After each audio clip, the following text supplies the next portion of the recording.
दोस्तों अभी आप वो चीज देखेंगे जो सनातन धर्म में ही संभव है। हमारे आदित्य गिरी महाराज के हमारे आदित्य गिरी महाराज के द्वारा, हमारे सबसे पहले आदित्य गिरी महाराज की सबसे पहले आप देख सकते हैं हमारे आदित्य गिरी महाराज जी के द्वारा अपने लिंग से जो है इस गाड़ी को खींचा जाएगा।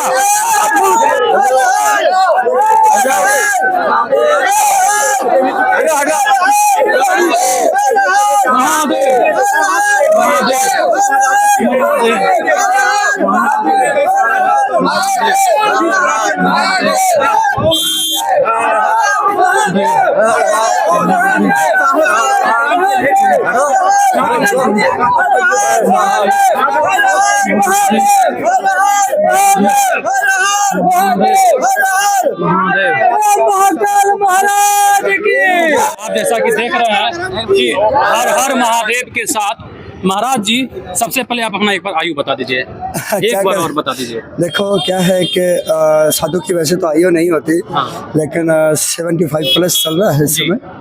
आप मेरा चेहरा देखिए और महाराज जी का चेहरा देखिए। महाराज जी हमसे ज्यादा यंग दिखेंगे और महाराज जी का आयु जो है वो 75 प्लस है। ये सबूत भी है इनके पास कि 75 प्लस आयु है।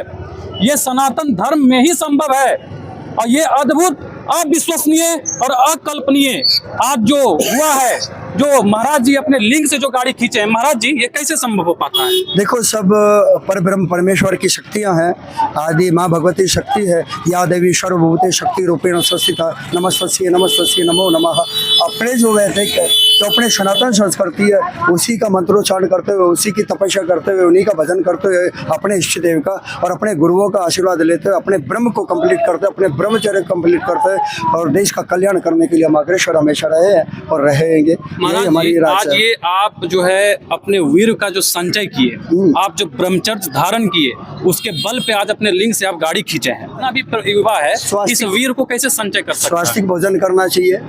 और दूसरा ब्रह्मचर्य का पालन करते हुए सवेरे भोर में ब्रह्म मुहूर्त में उठना चाहिए, उधर गति करनी चाहिए, योगा करना चाहिए। उसके बाद आप हल्का भोजन ग्रहण करिए और अपने विचारों को नष्ट करते हुए परमपिता परमेश्वर, अपने, मैं तो कहता हूँ भगवान को ना मानो, किसी देवी देवता का, अपने माँ बाप को तो मानो, उनके पैर छूकर और जीवन में आगे बढ़ने का, क्योंकि परमात्मा ने पृथ्वी के ऊपर माँ बाप को भी भगवान रूप में उतारा हुआ है। दूसरा रूप है जो गुरुदेव का है, जिसके भी गुरु हैं वो गुरु भगवान तुल्य है। हम अपने आप को भगवान नहीं कहते, हम तो उनके रज के बराबर हैं। लेकिन आज की पृथ्वी के ऊपर गुरु भी एक परमात्मा स्वरूप है। आत्मा और परमात्मा का साधु सन्यासी जितने भी संत हैं, सब परम तत्व की प्राप्ति के लिए अपना भजन और अपना सब कुछ लोक कल्याण के लिए लगा देते हैं। अपने पूरे विश्व के शांति के लिए, पूरे लोगों के कल्याण के लिए अपने आप को समर्पित करते हुए अपना जीवन यापन करते हैं। जो भी भजन करते हैं वो लोक कल्याण के लिए करते हैं, ना कि किसी से झगड़ा, ना किसी से लड़ाई, ना किसी से द्वेष। हाँ, जब कभी बात हिंदुस्तान के ऊपर या संस्कृति के ऊपर आएगी तो हथियार भी उठाया जाएगा।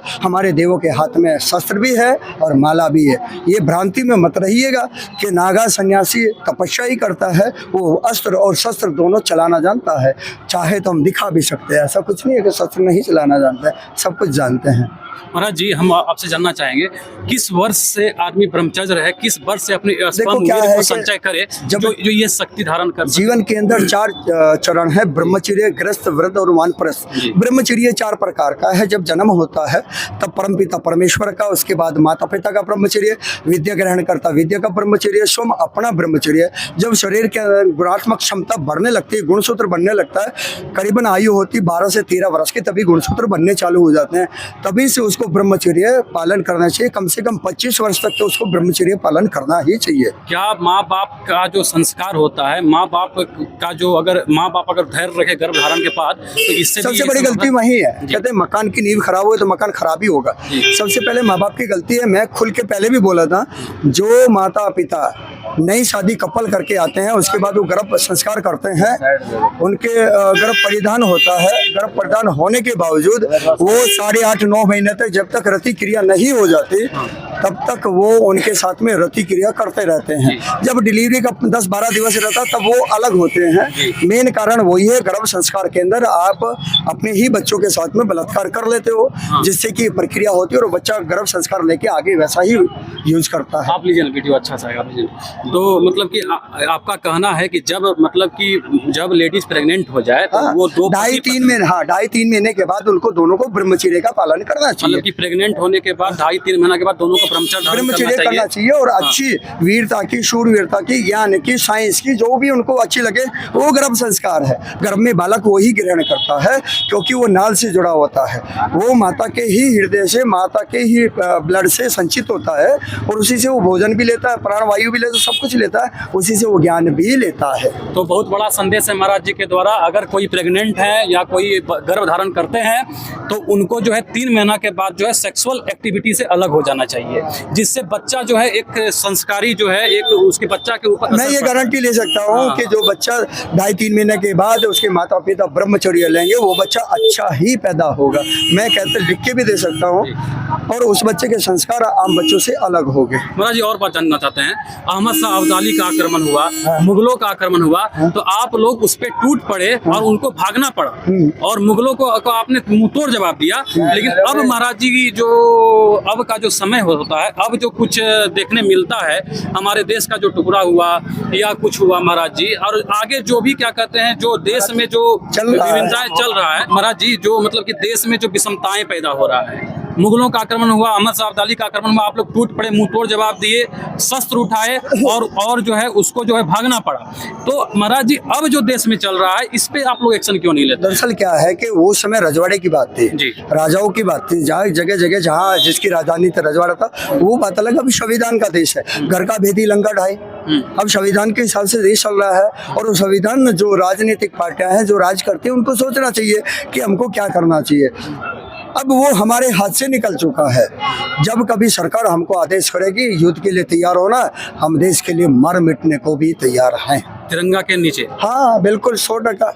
अपने देश के लिए मरना, अपने देश के लिए जीना, वो प्रथम हमारा है। देश होगा तो हमें है। तो सनातन धर्म की बात आएगी तो सनातन धर्म की बात आएगी, सनातन धर्म के ऊपर भी कोई आघात करेगा तब भी हम अस्त्र लेके खड़े रहेंगे। नहीं, कई तरह का जिहाद चल रहा है। देखो जिहाद क्या है, वो सब राजनीतिक प्रेरित है। जैसे लव जिहाद है, कहते हैं इस साइड में जाइए, लव जिहाद है, अदरवाइज कोई भी पढ़ना जिहाद जो चल रहा है वो सारी एक तरीके से कम्युनिटी को चेंज करने के लिए हो रहा है। कोई क्रिश्चियन बना रहा है, कोई सनातन में से लव जिहाद कर रहा है, वो सब आजकल की प्रजा का काम है। लव जिहाद क्या है, एक दूसरे से प्रेम करना। और जो वो बच्चे ही नहीं समझ पा रहे हैं, वो लड़की नहीं समझ पा रही हम कहाँ जा रहे हैं, क्या है, माता पिता के संस्कार खराब है, तभी तो वो लड़की अदरवाइज लव प्यार करके, जो लड़की अपने माँ बाप की नहीं है वो किसी की भी नहीं हो सकती। बच्चों को पैदा किया जाता है, पाला पोसा जाता है, बड़ा किया जाता है, 18 वर्ष तक उनको खिलाया पिलाया जाता है, शिक्षा दी जाती है, और वो बच्चे थोड़ी देर में माँ बाप का घर छोड़ के प्यार के चक्कर में भाग जाते हैं। वो प्यार नहीं है, वो हवस है। उसको हम हवस कह सकते, प्यार नहीं कह सकते।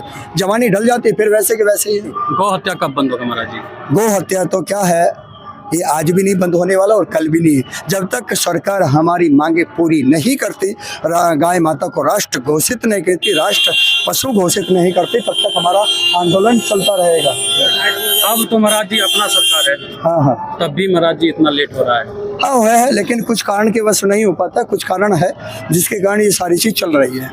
योगी जी के बारे में महाराज जी क्या बोलेंगे? Yogi ji is very very good person, एक सन्यासी है और सन्यासी की वेदना हम समझते हैं, वो भी समझते हैं। उन्होंने उत्तर प्रदेश को गुंडा मुक्त कर दिया, एक तरीके से 95% सब समाप्त कर दिए गए, भू माफियाओं को तोड़ा गया। जो गरीब जनता के भूमि को अधिग्रहण कर लेता, किडनैप कर लेता, गुंडागर्दी करता, फिरौती मांगते, उन सबको नष्ट कर देगा। ऐसा नहीं होना चाहिए कि बाहुबली हो गया, गरीबों को सताना हो। योगी जी अच्छे हैं, उन्होंने अच्छे कर्म किए हैं, हम उनके सपोर्ट में हैं।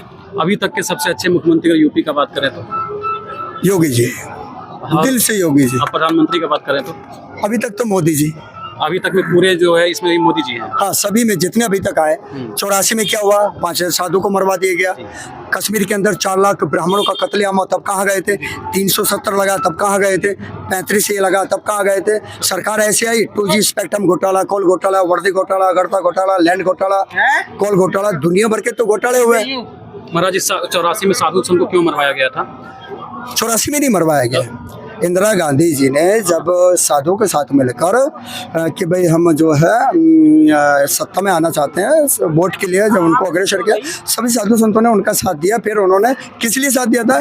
क्योंकि इंदिरा गांधी जी ने कहा था कि गाय को हम राष्ट्र पशु घोषित करेंगे। उसके बाद वो मुकर गए, कुछ हुआ नहीं। साधुओं ने संसद में जाके जो एक नियम है हमारा कि भाई हम जो है धरना प्रदर्शन करेंगे, अधिकार है हमारा सरकार के खिलाफ बोलना, हमने किया। लेकिन इंदिरा जी ने वो उनके ऊपर फायरिंग कराया, 5000 साधु को मरवा दिया गया। तो फिर हमारे लगा था गाय को भी, साधु संतों को भी, क्या क्या हमारे उसमें जो ऋषि थे जो अग्रसर से जो वो कर रहे थे, शायद मेरा उनका नाम याद नहीं आ रहा, उन्होंने को फिर शराब दिए थे कि जैसे तुमने साधु संतों का या गायों का कत्लेआम हुआ है या बच्चे साधु संतों का कत्लेआम हुआ है, इसी तरह के आपको गोपाष्टमी को ही मरना पड़ेगा। इंदिरा गांधी गोपाष्टमी को गई है, राजीव गांधी गोपाष्टमी को गए हैं और समूल कांग्रेस का विनाश है। राहुल गांधी को किस नज़र से आप देखते हैं? राहुल गांधी भी एक, अगर वो अच्छे होते तो गाय को राष्ट्र पशु घोषित कर सकते थे। आज पप्पू जी चिल्ला रहे हैं ये हो गया वो हो गया। भाई 60 साल तुम्हारी सरकार है, तुमने क्या कर दिया युवाओं के लिए? एक डोल पानी है, पहले 10 जने पीने वाले थे, अब लाख जने हैं, तो कैसे पूरा करेंगे? अरे पहले अपनी औकात तो देखिए, अपनी भारत की औकात क्या थी उस समय बाहर जाने के बाद? अपने पास बुलेट प्रूफ जैकेट पर नहीं थी, वेपन नहीं थे, वही घिसी पिटी, हमारे पास रिवॉल्वरें थी, वही बंदूकें थी, वही राइफल थी। आज कम से कम मेक इन इंडिया के थ्रू अपने पास कहते हैं बुलेट प्रूफ जैकेट बना रहे हैं, बोफोर्स बना रहे हैं, अपने तोपे बना रहे हैं, टैंक बना रहे हैं, अपने पास ब्रह्मोस जैसे हथियार हैं, अपने पास दुनिया भर की टेक्नोलॉजी है। भारत के अंदर मेडिसिनों का जो पूरे वर्ल्ड में व्यापार करता है, गेहूं का निर्यातक है, मेडिसिनों का निर्यातक है। आज हम अपने देश के अंदर इंजन बना रहे हैं, सभी को अपने देश के अंदर डेवलप कर रहे हैं। इससे बड़ी और क्या बात है? गर्व की बात है। महाराज जी मैथ से BSc हैं, MSc हैं, शिक्षित हैं और साथ में सनातन का शक्ति है, ब्रह्मचर्य का शक्ति है।